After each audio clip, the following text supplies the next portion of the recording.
अस्सलाम वालेकुम एवरीवन, कैसे हैं आप सब। उम्मीद करती हूँ कि आप सब खैरियत से होंगे और ईमान की दुरुस्त हालत में होंगे।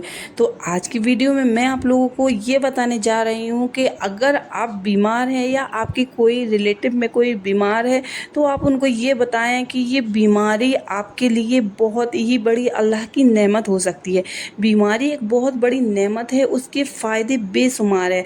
अगरचे आदमी को ज़ाहिर में इससे तकलीफ़ पहुँच सकती है, मगर हकीकत में उसकी वजह से राहत व आराम का एक बड़ा खजाना हाथ लग सकता है। ये ज़ाहिरी बीमारी जिसे आदमी बीमारी समझता है, हकीकत में रूहानी बीमारियों का एक बड़ा ज़बरदस्त इलाज है। हकीकी बीमारी रूहानी बीमारियां हैं जिससे हमेशा डरते रहना चाहिए और इन्हीं को मोहलिक बीमारी भी समझना चाहिए। बहुत मोटी सी बात जिसे हर आदमी समझ सकता है, बल्कि जानता है कि कोई कितना ही खुदा व रसूल से गाफिल हो, मगर जब बीमार पड़ जाता है तो खुदा और रसूल का नाम लेता है और तौबा व इस्तग़फ़ार भी करता है। और यह तो बड़े रुतबे वालों की शान है कि तकलीफ़ का भी उसी तरह इस्तक़बाल करते हैं जैसे राहत और आराम का। मगर हम जैसे कम से कम इतना तो करें कि सब्र व इत्मीनान से काम लें और गिरिया बाजारी ना करें, रोना पीटना भी ना करें और सवाब को हाथ से ना जाने दें। और इतना तो हर आदमी जानता है कि बेसब्री से आई हुई मुसीबत हमें कितना ज़्यादा परेशान कर सकती है। इसलिए मैंने आपको जो बताया है, आपको उस पर अमल करना है कि परेशानी में और बीमारी में घबराना नहीं है। फिर इस बड़े सवाब से महरूमी दोहरी मुसीबत है, इस दुनिया में भी और आलम आखिरत में भी। बहुत से नादान, जिसमें मर्द भी औरत भी, बीमारी या किसी जिस्मानी तकलीफ में बहुत बेजा बातें बोल जाते हैं और बेढंगी हरकतें भी कर जाते हैं, बल्कि कभी कभी तो ज़बान से ऐसी बातें निकाल देते हैं जिससे ईमान भी खतरे में पड़ जाता है और ख़तरा होता है कि कहीं यह बात कुफ्र ना हो जाए। मुसलमानों को चाहिए कि वो अपने प्यारे और पसंदीदा रसूल की प्यारी प्यारी बातें, प्यारे प्यारे हदीसें दिल लगाकर पूरे ध्यान से सुने, उन्हें याद रखे और उन पर अमल करे। अल्लाह अज़्ज़ व जल तौफीक खैर अता फरमाएगा। आमीन सुम्मा आमीन। हुजूर अक़दस सल्लल्लाहु ताला अलैहि वसल्लम फरमाते हैं कि मुसलमान को जो भी तकलीफ़ व मलाल और मुसीबत व गम पहुँचता है, यहाँ तक कि कांटा जो उसको चुभाता, अल्लाह ताला उसके सबब में उसके गुनाह मिटा देता है। ये बुखारी और मुस्लिम शरीफ का हदीस है। मुसलमान को जो तकलीफ़ पहुँचती है, मर्ज हो या उसके सिवा कुछ और भी हो, तो अल्लाह ताला उसके सबब उसकी बुराइयों को गिरा देता है, जैसे दरख्त से पत्ते झड़ते हैं।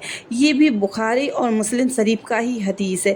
मैं जितने भी हदीस आपको बताने जा रही हूँ, सारे मुस्लिम शरीफ के और बुखारी शरीफ के ही हैं। आका करीम हज़रत मोहम्मद सल्लल्लाहु ताला अलैहि वसल्लम फरमाते हैं कि बुखार को बुरा ना कहो कि वह आदमी के गुनाहों को इस कदर दूर करता है जैसे आग की भट्टी लोहे के मील को।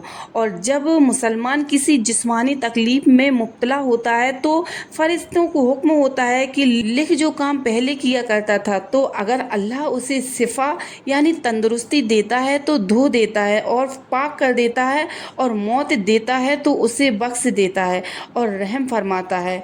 आका करीम हज़रत मोहम्मद सल्लल्लाहु ताला अलैहि वसल्लम ने फरमाया, बंदे के लिए इल्मे इलाही में कोई भी मर्तबा मुकर्रर होता है और वह अपने अमाल के सबब उस रुतबे को पहुंच नहीं पाता है, तो अल्लाह ताला उसके बदन या माल या औलाद को बला मुसीबतों से टाल देता है, फिर उसे सब्र अता फरमाता है।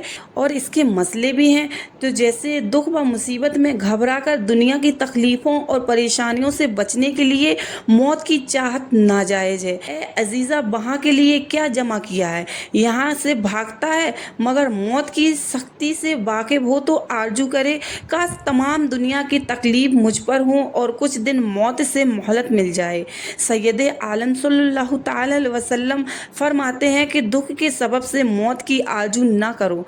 अगर लाचार हो जाओ तो कहा, खुदाया मुझे जिंदा रख जब तक ज़िंदगी मेरे हक़ में बेहतर है, और मुझे वफ़ात दे जिस वक्त मौत मेरे हक़ में बेहतर है। हाँ, जब दीन की फितना देखें और दीनी नुकसानात का खौफ हो तो अपने मरने की दुआ जायज़ है। हदीस में है, तुम में से कोई मौत की आरजू ना करे मगर जबकि भरोसा नेकी करने पर ना रखता हो। तो उम्मीद है कि आपको भी इस वीडियो से इतनी सीख तो मिल ही रही होगी कि अगर हम बीमार हैं तो इस हालत में भी हमें सब्र करना चाहिए, क्योंकि अगर अल्लाह ताला ने हमें बीमारी दी है तो उसके बदले हमारे गुनाहों को मिटा रहा है। अगर हमें कोई तकलीफ़ दे रहा है तो उसके बदले में हमें अच्छी से अच्छी नेमत अता करेगा। तो अल्लाह हर एक चीज़ पर कादिर है और अल्लाह हमारे हक़ में हमेशा बेहतर ही सोचेगा। तो आप बिल्कुल भी ये ना सोचें कि अल्लाह ताला ने मुझे क्या बीमारी में मुब्तला कर दिया, ये कहना बहुत ही गलत है, बल्कि अल्लाह ताला का हर हालत में शुक्र अदा करें। उम्मीद करती हूँ कि ये वीडियो आप लोगों को पसंद आया होगा। अगर ये वीडियो आप लोगों को पसंद आया है तो मेरे चैनल को लाइक, कमेंट और सब्सक्राइब ज़रूर कर दें। अब मिलते हैं नेक्स्ट वीडियो में, तब तक के लिए अल्लाह हाफ़िज़, शुक्रिया।